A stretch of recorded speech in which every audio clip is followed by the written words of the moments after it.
ipinagbawal na pansamantala ng lokal na pamahalaan ang pagpunta sa kulungan ni Lolong, hindi pa rin nagpapaawat ang mga taga rito. Paminsan-minsan sumisilip si Lolong pero kapag naririnig na ang ingay, nagtatago uli. Pero hanggang hindi raw nakikita ang sinasabing world's largest living crocodile, hindi raw uuwi si Jubilee Ruth.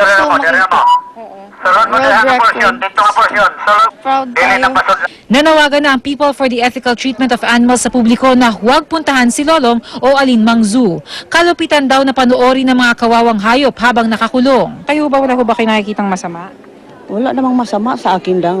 Kasi excited ang mga tao makita si Lulong kasi ito na ang pinakamalaki. Yung sa Australia 5.5, dito sa si Lulong 6.4. Nanawagan din ng PITA sa lokal na pamahalaan na ibalik na si Lolong sa Agusan Marsh na natural na tahanan nito. Maaari raw mag-develop ang buhay ng abnormal at nakakapaminsalang kilos dahil sa pagkakakulong nito. Pero ang Protected Areas and Wildlife Bureau na ang nagsabing nuisance crocodile o nakakaperwisyo si Lolong. Hanggang wala raw order ng PAUB na pakawalan si Lolong, hindi raw magbabago ang desisyon ng lokal na pamahalaan. Mas mahalaga raw ang buhay ng tao.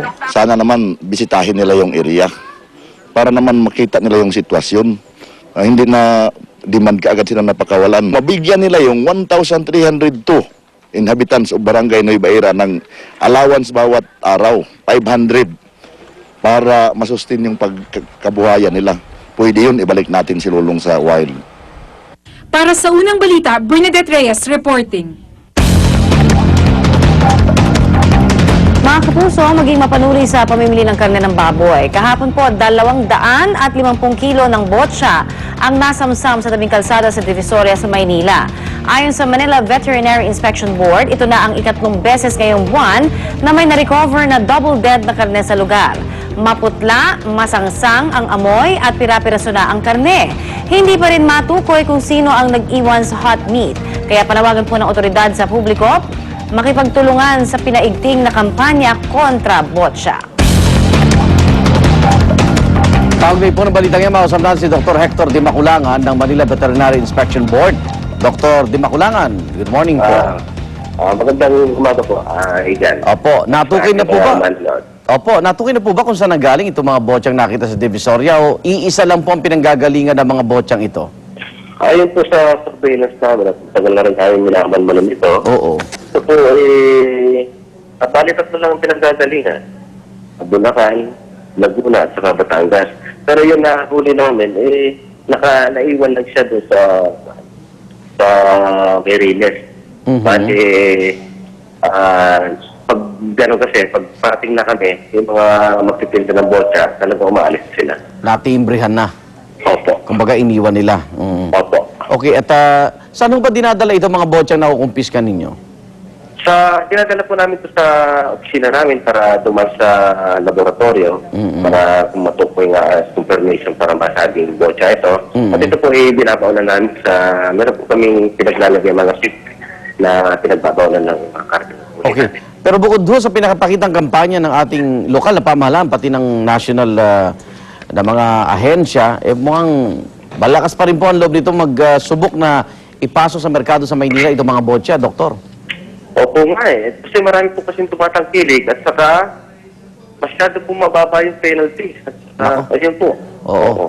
May mga pagkilos na yata sa Kongreso para amyendahan yung batas na yan. Pero hanggat wala pa, so may kasalanan din pala rito ang publiko.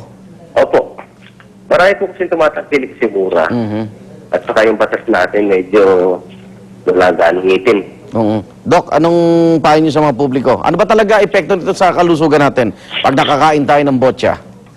Yung botsa, pwede po tayong makakuha ng sakit tulad ng pagtatae, poisoning, yung mga zoonotic diseases na pwede natin makuha sa hayop. Ibig sabihin, yung sakit ng hayop na pwedeng transport sa tao.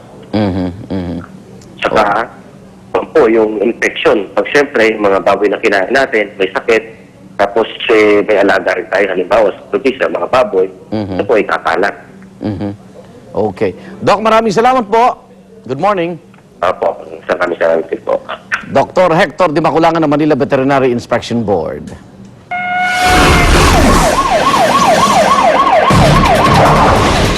Sa Samantala, 3 hinihinalang hamog boys arestado matapos umanong mambiktima ng 2 taxi sa Maynila.